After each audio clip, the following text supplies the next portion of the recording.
Well, hello everybody, and welcome to another edition of the Oxford Business Insights podcast.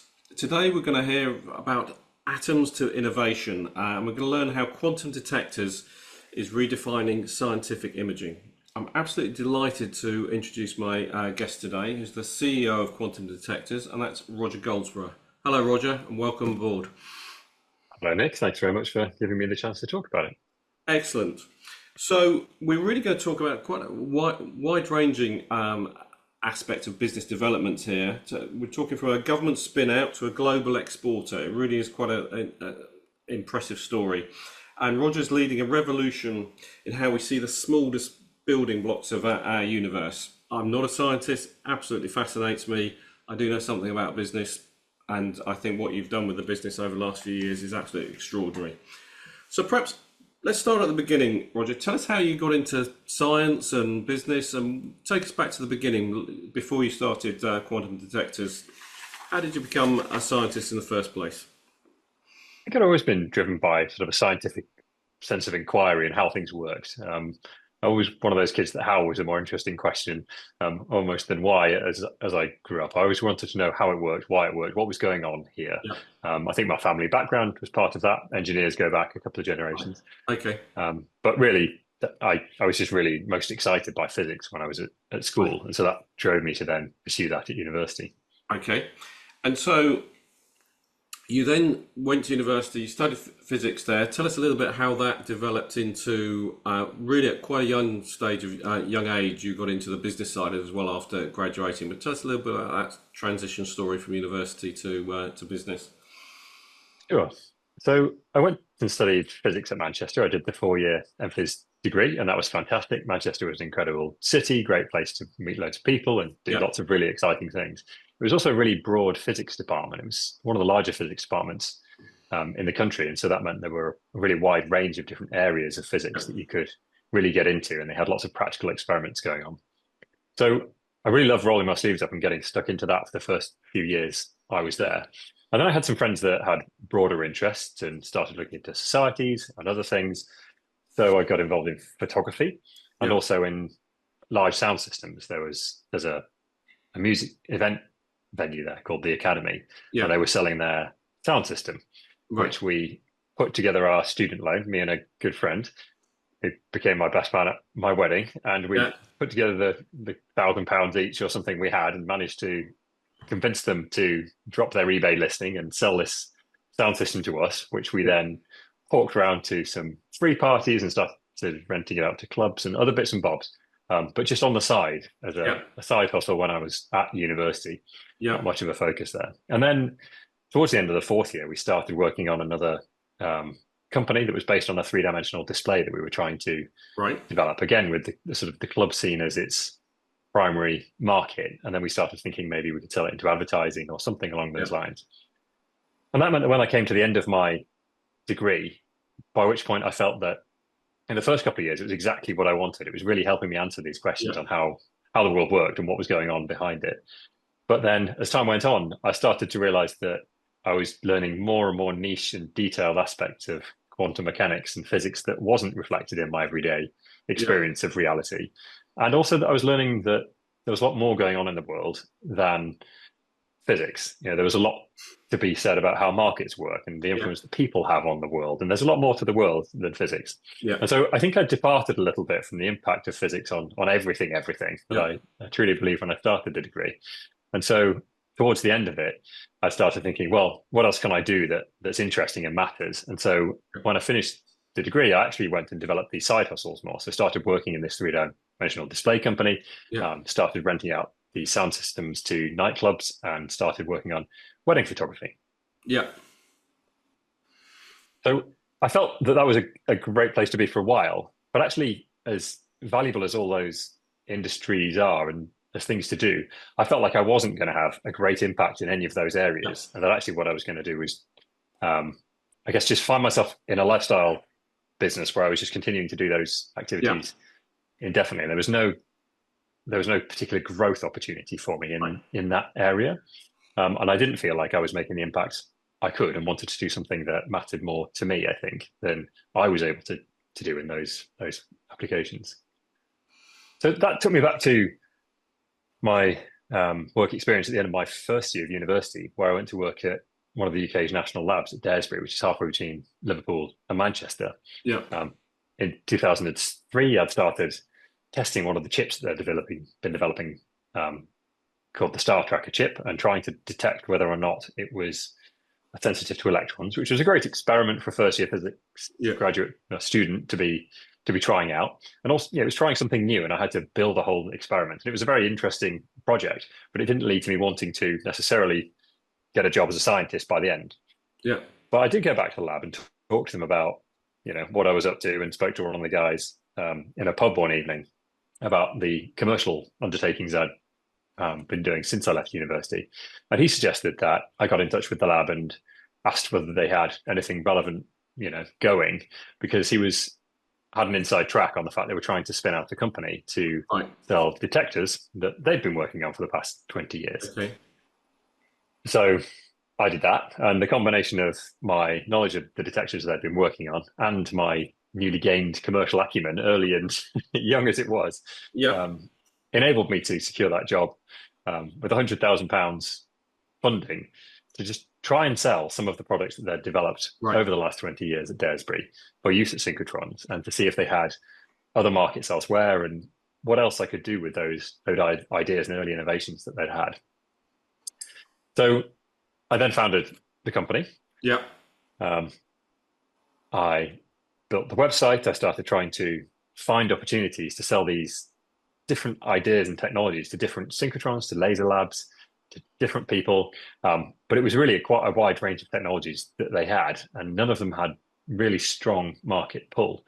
But that 100K got me through a year or so. But after about 4 years of this, and I've been trying to sell all sorts of different things, different applications, trying to find square pegs and round holes, and eventually found a customer who wanted a high resolution rain gauge, and it was not really much to do with the stuff I've been doing, but they had a budget, and so we developed that, and it paid for 2 months of company life, but consumed 2 months of company existence, and it ended up feeling like there wasn't any strategic drive or vision really going on with what we were doing. So that was a really valuable lesson for me to start thinking more strategically. Okay, where do I really want to go with all this? I don't want to keep just doing these one-off projects. This isn't helping. And so then I started working more on what big difference could I aim for? Where was the biggest market I could find that actually had some traction and some pull? And so I started doing some experiments at a synchrotron in Oxford, which was the replacement to one that was at Daresbury. And I spent a while trying to understand that market and found a product that could potentially have a 10x improvement on what was being done at the synchrotron. And so I then managed to find 2 customers who were prepared to pay upfront for this development after some really promising tests that we'd performed. And I built 3 of these units. 2 of them I delivered to Diamond Light Source, and I had this one demo unit that I could then take around the world and try and convince other people that this application was going to work, it was going to be transformative for their synchrotron. And because this market had a budget, it meant that low volumes of sales were possible. And as a single person company, I could actually make a sale that made a difference. It gave me, a few months of runway every time I sold one unit. Roger, could I just ask one question for the layman here? Yeah. What are the applications for a synchrotron in terms of the what are your customers looking to do? Absolutely. Yeah, that's a great question. And so there's a huge impact on the world at synchrotrons, which are particle accelerators the size of football stadiums. They're relatively unusual. There's one in the UK. There's a handful in the States, a few in Germany, a couple in France. The application areas that they work on are from sort of pharmaceuticals, semiconductors, batteries, materials like aircraft alloys, and healthcare.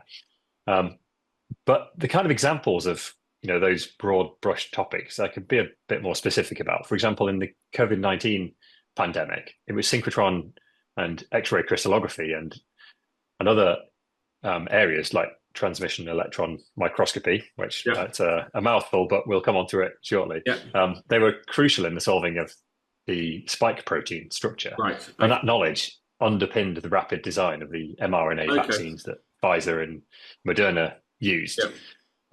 In, for example, smartphones and EVs, synchrotron and X-ray diffraction and spectroscopy reveal how lithium moves in materials in lithium-ion batteries, and that's how we can get better lifetimes and charging speeds in phones and electric cars. In medical imaging and drug discovery, it enables us to look into ribosomes and proteins and leads to, there's Nobel Prizes and MRI machines that have come out of that. And in aerospace, there's certain large aero engine manufacturers that have used the synchrotron in Oxford to help them understand the alloys that they use inside the jet engines that result in higher efficiency, longer life, lower fuel use. So it really makes a big difference in lots of different areas of really basic science that then can lead to application science. And then, so what you were selling to them was improving the performance of that synchrotron in simple terms. You've mentioned a 10x. Absolutely, yeah. Right, so it enables them to do the science 10 times faster. And so an excellent example of that was at the University of Stanford, where one of the first customers I managed to convince after about 6 months of work to try one of these products out. And they were getting hamsters and rats and freezing them and putting them in deli slicers. And so they'd have all of these very fine slices of hamster and rat, which seemed very bizarre to me, coming into this field, fairly fresh as I was. But I understood later the reason that they were doing this. And so they'd put these into the synchrotron beam and they'd scan them in the beam. And then they would understand the selenium concentration and the arsenic concentration in their internal organs, so their liver, kidney, things like that. And that all sounds a bit niche and uninteresting a little bit when you first look at it. But the reason for that was because they were investigating how much arsenic is in the groundwater in places like Bangladesh, where people suffer from arsenic poisoning just by eating rice that's grown in those areas. Right. And one of the ways to try and reduce arsenic poisoning is to put selenium into people's diets, because selenium then binds with the arsenic and removes it because it's easier to extract. There's easier excretion from the body once you bind the arsenic and selenium together. So that means that you're actually saving humans' lives by understanding these concentrations inside these animals in the synchrotron. And so it goes from just, a strange image of a rat to something that is really real. And it really helps you understand that you're doing something that is making more of an impact. So it was great to start learning about applications of these types of science while I was working on those early experiments. And roughly what time are we talking about here? What year? I guess we're talking around 2010, something along those lines. So about roughly 15 years ago. Okay. Yeah, that's right. So you've got the application deployed in Stanford and one or two other places. Talk us through how you went on to develop from there, because that must have been exciting. But once it was deployed, did you have to do a lot of work to maintain it, or did it sort of work once it was installed? It did its thing, so to speak. They worked, and I had to collaborate quite closely with a lot of different academics across the community to have the software developed in various other aspects that are open source, but that doesn't mean that everybody has the skill or inclination to develop them. So I really had to forge some really strong relationships with people in that community who saw the benefit of what we were trying to achieve. Yeah. There was a lot of that influencing type sales and development across the market to convince people to come along on the bandwagon of, this is a movement that's going to make a difference and we can really change things and we can help. And the fact that they'd had the experience of these instruments of Express being installed on beamlines, and that meant that when their customers in turn phoned them up and said, okay, which beamline am I going to have today? Because I need to know whether it's going to have an Express on it. Because if it is, I need to bring 10 times more samples. They could really see that it was really making a big difference to how much science could be done. Excellent. So we started making that impact individually, but I was still phoning maybe 10 people every single day, going around all the scientists I could find in the phone book on the internet of who's working in synchrotron science to talk to them about these applications. And generally, people were interested, but found it hard to believe that I was going to be able to improve the performance by a factor. And these were literally cold calls Absolutely. Yeah. Big list of numbers, big list of people, phone them up, try and, break the ice a little bit. That's an interesting combination of sales skills and backed up by science. It's not an easy thing to do, those cold calls, even if you've got an interesting product to sell. Yeah, thanks, Nick. And it wasn't easy, but I think it's something that I found I got used to after effectively a couple of weeks of doing it. And I felt that it was absolutely necessary that I did it, because I really at this point could see the evidence myself. I completely believed that this was going to be able to make a big impact. And the reason that it wasn't was just because people didn't know about it. Right. I think it was also partly backed up by the response I had when I phoned people. You know, they didn't say, as you might if someone phoned you and asked, we get many spam calls at the moment, but you know, about anything or other. But it was much more interest, you know, oh, you actually understand the area of science I'm working in. Oh, you got an idea that sounds like it might be feasible for how to improve the performance of my beamline, which is my life's work. And I'm trying to, you know, have this big impact on society myself as a scientist. And you're phoning me and telling me I can really make a big difference. You can 10x how well I can do this. And so because I was receiving that traction on the calls and people were interested, some obviously didn't believe me, some didn't have the budget, some, you know, all sorts of other things happened. But every now and then you'd phone somebody and you get a really strong sense of connection. And so that helped get me through the next few calls that, you know, didn't feel so great. But after doing this and then following up with a demonstration where I would fly over to wherever one of these synchrotrons was, perhaps Chicago or Stanford or around the place, and take this giant suitcase full of complicated electronics and try and figure it all out and plug it in and make it work, and do these 10 phone calls and then go back. And every single time I sold the system, it was a huge celebration from my perspective. Eventually I managed to hire another guy to do it with me, and we would, you know, be over the moon. We'd quit work immediately that day as soon as we sold one and go straight to the pub. You know, we'd invite our wives out for a meal because it meant that we got, you know, another few months of runway once we'd sold one of these systems. And then one fateful day, somebody actually just phoned us and tried to just place an order without this 6 months of huge arduous work and travel and everything else. And that felt like a really big threshold, because suddenly we'd reached a point where people we didn't phone had heard of this thing and wanted it enough to, you know, trust us with that amount of money. And then a month or so after that, somebody placed an order for 13 of these units, which suddenly was, you know, more than a year's worth of runway for us at the time. But actually what it meant was that there was a change in focus at the business from how do we explain and convince people of this technology to how we're going to deliver all of these things and how we're going to kind of turn into the kind of company that these people should be trusting with their money, the supply chain, try and hire people, figure this out, get project management to work, and really start introducing all the systems that you need to run the operations side of a business rather than just the sales and marketing side. So that was a really big change in the focus of the business, and led to the introduction of the processes in the business that we have today on the synchrotron side. Very good. And were you always based on at Harwell? Was that always your base of operations in the UK? The first couple of years we were based at Daresbury, but the synchrotron effectively moved. They turned off the synchrotron in the north in about 2008, and they started the one down south in Oxford. And so naturally, since I was so coupled to what was happening at the synchrotron, it just made so much sense to move the business at the same time. So I moved down here around the same time, a couple of years after we started. Okay, so tell us, if you've got the 13 orders, you suddenly had to go into more production mode and deliver those. How did you develop the business from there? Because that's, you know, I can imagine that your early customers were getting quite a personal service from you and support and so forth. Suddenly get up to 13 or more deliveries, that's probably more difficult to do. So tell us a little bit how the business evolved from once you got that sort of larger scale orders. I think we've always tried to maintain that strong interaction with the community, but you're right, we've introduced more people. And so that's meant that there's a broader spread of that effort being delivered by a range of different people. So we have a customer success team right now who fly out and install these things and work on them. And we've employed synchrotron scientists over the years to help us make sure that we're delivering the right level of capability to these people. I think we've also continued to look at the different products that were available because of the heritage of the company, of trying to find out of all of these things that were available as technologies and what could I possibly market and what might work. I carried on looking at the next things that were being developed at Diamond Light Source, and they were a shareholder as well as FTFC, the organization that owned the lab at Daresbury.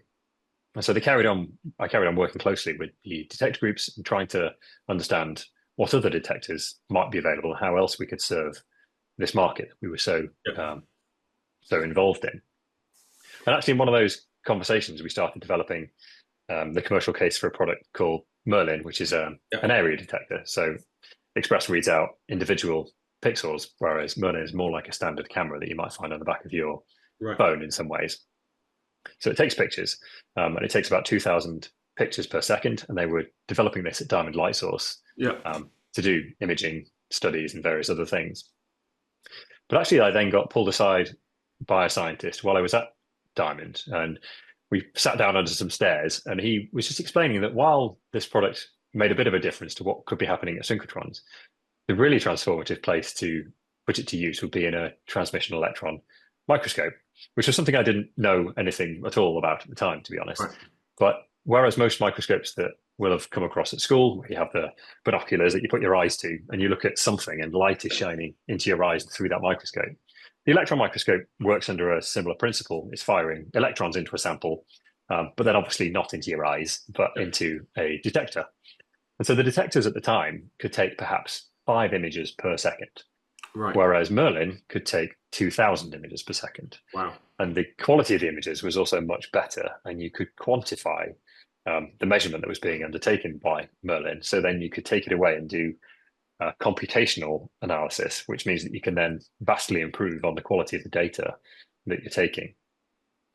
And again, that provides really meaningful outcomes in terms of what you can do with these devices. And I'll come on to maybe some of the things that you can do that make a difference shortly. But what that meant was that we had another new area to investigate that was completely different to synchrotron. And so that really forked the company into two, and that remains the way that it is today. So we have a strong area of focus on synchrotron, and that's something that we really care about and that really matters to us. And we have effectively different team that work on on the transmission electron microscope side of things. And so we have these two markets that we focus on separately, but both with a real focus. And that's really what's provided the growth over the past few years as we've continued to iterate on that Merlin product and make it stronger and stronger in terms of its fit with the market. And you mentioned a little bit earlier about some of the areas of science you're working on, how that helped analyze the spike protein in developing what means of combating COVID. So was COVID actually positive for your business in terms of what it did, or was it neutral? Did it cause problems? How did that? I mean, it caused a certain level of problems for everybody, obviously, but in terms of the market, did it help you? I think it did. I suppose there was a lot of money in some areas of the market that we were selling to, but we certainly weren't one of those companies that was catapulted into tremendous growth by its existence, which I think some companies in biotech were. We were working, I think the kinds of companies that we sell to were very understanding of the situation, and we were very fortunate in that sense. There was a university, for example, that were due to have delivery of a system, the week after shutdown. And so we were supposed to ship this thing, but we couldn't because we weren't allowed into the office. And they were supposed to receive it, but they couldn't because they weren't there. But we were both contractually obligated to do these things. And I was just delighted by how pragmatic the purchasing department was in this scenario. They wanted a photograph of it to see that it was real, and then they signed it off as delivered. And so as far as small companies are concerned, that's incredibly helpful because it meant that we could continue to then invoice this thing that we haven't delivered. But and you can see that might seem a little bit irresponsible from their part, but actually it meant that there was enough understanding going on that they could see, we really had made and built this thing, and therefore it was reasonable for them to pay us because they weren't able to receive it. And so things like that happened that really made it possible for us to continue through that period. Relatively soon after shutdown, we found ourselves in a category of workers where a lot of us, myself included, would predominantly work from home, but the production staff here could work, and then they were able to ship things, and the government institutions were able to accept them and carry on doing the work that they were doing because, as you mentioned, it's a lot of the work was allied with the type of science that needed to go on to work on COVID. And so mostly it just worked fine, but it didn't boost us into a tremendously different category. It had come relatively soon after we'd started getting real traction in Merlin EM, though. So the company was growing through that period, and that meant that we moved to a bigger facility while COVID was ongoing. And so and I moved to Oxford in that period as well. And so there was a lot of interesting changes that happened through Okay. the longer COVID story. Now, in terms of the so we're coming out of the COVID period. You've got sort of two core products, and was the synchrotron, is that market still there? You Yeah, can still sell that, absolutely. and the electron microscope market is obviously going well. But at the same, what was the timing when in terms of ownership structure? Because you were still sort of partly owned by the institutions that helped you set up what by now sort of 12, 15, 14 years previously. So tell us a little Yeah, bit that's right. about how the ownership side of things worked. Yeah, so I had set the company up in that I was the first person to work for it, and I was the person who'd been working with the organization that owned the lab to try and understand the technology that they've been developing over the past few Yeah, years and working with those scientists to find what commercial opportunities there were in those. The the spin out world has changed quite a lot over this period, that 14 years or so. And so by then there was much more of a recipe for how spin outs were done. And my understanding of how it was done 4 years ago and now is pretty similar in that they find a particular technology that has got a strong market potential yeah, and they couple it with somebody who, um, as I was hired at the time, would be that key protagonist who would be given an initial bit of seed funding to run after this opportunity and turn it into something with a strong business plan. And then they'd seek external funding. And so it'd be expected that an external organization would buy in and buy some of the shares. The management would be given some equity, and the lab would hold on to some of the equity, but yeah, probably well less than 50%. And so that would mean that the management therefore had some ownership stake in the business, and therefore as the company goes on, they would stand to gain should it be ultimately sold or as the investment rounds continue through.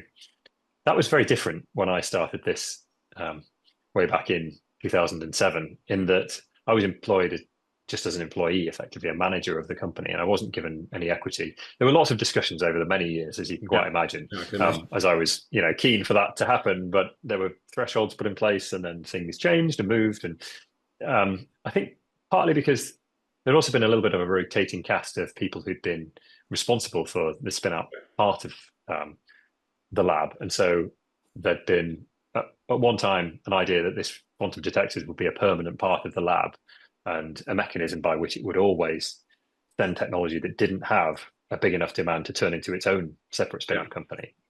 Um, and then at other times, they thought that we might get investment and spin off into a different entity. And so because we've been sort of ping-ponging back between these different viewpoints, no clear decision had ever been made about what to do about the equity structure. And so that remained the case at this point. Um, and then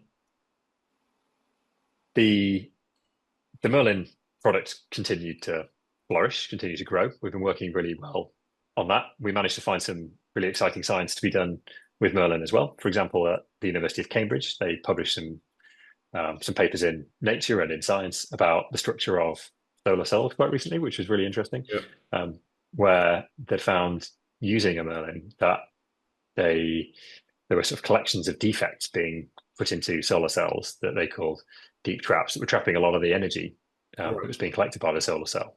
And by naming and explaining these defects, they were able to sort of help manufacturers build a recipe to avoid them. So it's things like that that were just Yeah, carrying on as time goes on. We're able to make these impacts to science that were, really exciting us and really driving us to continue yeah, developing the product.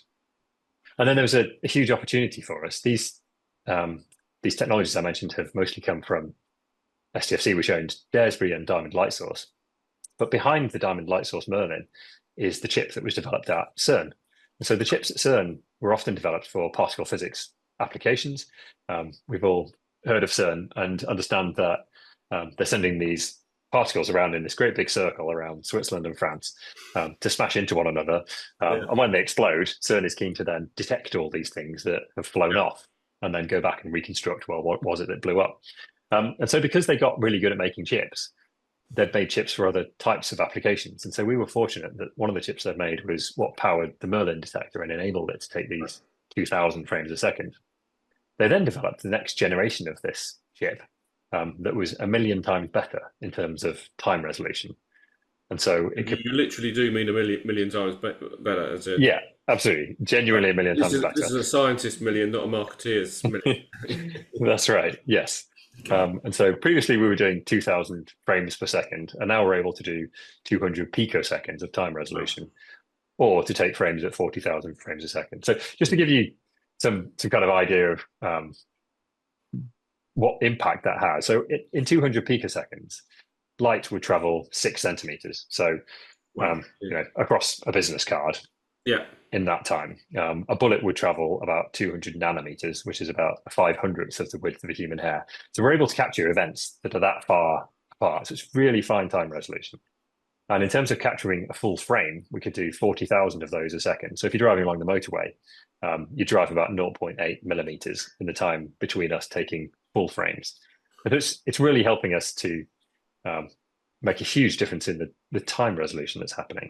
But at the same time, the scientists are improving the way that they can use the electron microscopes in terms of spatial resolution.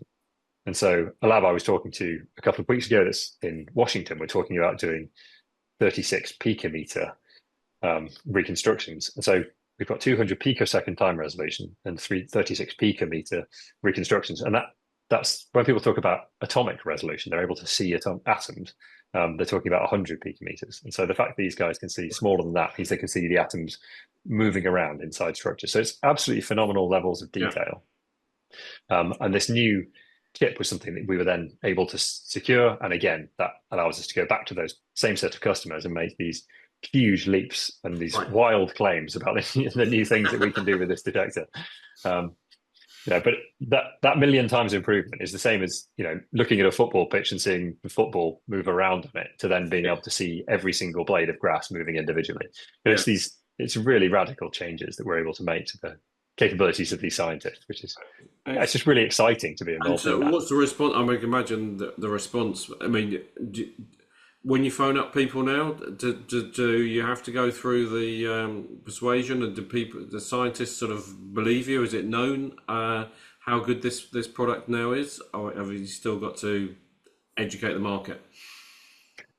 The knowledge about the product is growing, and so it's not such a great surprise to these people Right. when you speak to them. But I should also say that it's not me phoning them up either. I'm really lucky to have Yeah. a fantastic team of 35 people who are really Yeah. strongly involved in this, and a lot of them understand the science a lot better than I do. Yeah.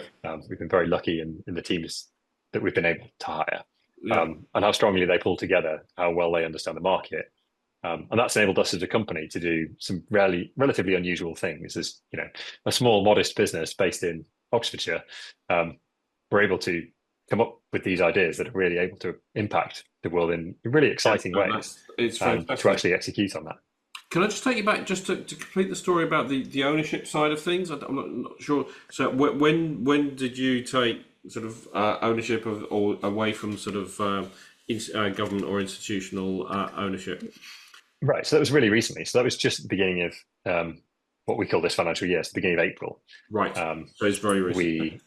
we took ownership of the company. So we, as a management team, put together a management buyout Yeah. and bought 90% of it from its government shareholders. Very good. So it's a real high growth opportunity company that's owned by people that live and work in Oxford predominantly. I know there's some people that work remotely and so forth, but that's really powerful. And so, what's the vision for the future in terms of where you can take this? Are there more products, or is it really just sort of maximising what the couple of product lines you've got now? Where do you see the business going over the next I don't know 3 or 4 years? So there's a lot of analysis that can be done that can improve the technology. So once we have the detector, we've got all of this data pouring out the back of it, something like 80 gigabits a second out of our new product. We then need to do something with that. So a big Yeah. part of what we're trying to deliver at the moment is to make that more easily understandable by scientists, and Yeah. to make sure that we're not providing a data burden, but we're giving people an opportunity to do Yeah. something with all of this fantastic data. Because it can quickly flip from being great, there's lots of information here, to I don't know how I'm going to leave the building with all of these terabytes of data. And Yeah. so trying to fix that problem is something that is definitely an ongoing project. But yes, you're right. We're also interested in developing new products, so new formats of detector and new ways of using the technology that we have, and continuing to pursue the next best thing that Yeah. we're looking at. And now that we've got ownership of the company, we have the opportunity to be more dynamic and make those bigger bets and bigger decisions, and things like setting up subsidiaries in different countries that isn't really very easy or possible potentially Yeah. with UK government ownership. It makes it quite difficult. No, that's excellent. Excellent. And now, tell us a little bit. What's it like working for Quantum Detectors? What's the culture you want to set up? Will it change now? You sort of more in your own ownership, that you're sort of leading your own team rather than being sort of part owned by other institutions. Tell us what the culture is around there. I think the culture here is really strong. People are really driven to deliver what matters to scientists, and that's part of what we look for when we're hiring people. Yeah, They understand that our goal is to play a small part in how science is done, because we believe that's a really valuable thing to do with our lives and our careers and what we want to yeah, achieve. And so that means that there's a filter on those people coming in through the door, that they believe in that, and therefore once we're all on board, we can have that as a common goal that everybody genuinely trusts and believes in. But we also make sure that we hire people that we think are going to be great to work with. Not only are they yeah, bright and driven and excited to be doing what we're doing, but we all need to be easy to get on with, and straightforward people yeah. who are I, going to operate well. no, that's good. And what about the sort of the combination? I mean, I would say from my observation on you, Roger, is what you did early on. Obviously, you clearly had the scientific understanding and a vision, but also to be able to go out and essentially, like a lot of small companies, whatever they're doing, work the phones in the early stages to get it off the ground. That's I would guess, quite an unusual combination for somebody from a science background. Do you look for that now, or do you look for different types of people to sell and market the company? How do you see that evolving on the I smaller? certainly do look for that kind of thing when we try to hire salespeople. Yes, Yeah, that's exactly the kind of thing you need. The grit and I suppose the just the comfort in your own skin, and the ability yeah, to phone people and just start a conversation, and have the confidence in the product, which is easier to generate now that yeah, they all work and there's all these scientists all over the world using them. But to be comfortable phoning someone and making your case, yes, that's a critical function for a scientist. yeah, But across the other 35 people, we look for a wide range of different skills and capabilities. And some of them, communication is not top of the list of the critical parts of the yeah. roles, and for others it is. Okay, no, I understand that. Well, look, I think that's been a fantastic story in terms of bringing us up to date. You've given us an idea of where it's going to go in the future, but is there any other sort of big vision? Would you look to branch out into any other areas of science, or do you think it's really sort of sticking with what you know and trying to expand its application? So I think, yes, I think that's right. We have come quite an interesting journey, particularly the beginning Absolutely. part was bumpy and noisy from Yeah, that very wide ranging and not very focused beginning. Now I think we're very fortunate to be in a place where we can focus on these markets that really matter to us. The synchrotron feed-out systems and the TDMs. And I don't want to get back into range edges. I feel like we've done that phase of the business. And so we do need to focus on how we're going to deliver to yeah, these electron microscopes and what's best for them. And so broadening the suite of software that we're delivering, strengthening the detector yeah. capabilities that we're able to offer the scientists, and making sure that we're able to provide the skills and the services that they need to make those work as well as they can to help them do the science that they're doing. Excellent. Well, look, I've got to ask you, just in case somebody's listening to this wants to get in contact or find out more about quantum detectors, just tell us what the website and is a best way of getting in touch, whether somebody might be interested in employment or buying the product, whatever they might want to do, or just finding out more. Just tell us the best way to get in contact with you. Sure. You can find us at quantumdetectors.com. Okay, that's the best way of getting hold of you, and we'll obviously share and ask people to share it with our sort of network, and share this episode as well as others. So look, we've learnt from a beginning in a pub where most ideas often start with quite a long time ago, to coming up to sort of talking picoseconds, picometers. It's no question quantum detectors is pushing boundaries of what's visible to the scientific world. And I really admire, Roger, you got that, I think, a fairly unique combination of commercial acumen as well as the scientific pedigree. We wish you every luck to keep developing that Oxford business. So thank you very much for your time, and thank you for telling us your story today. Thanks very much, Nick.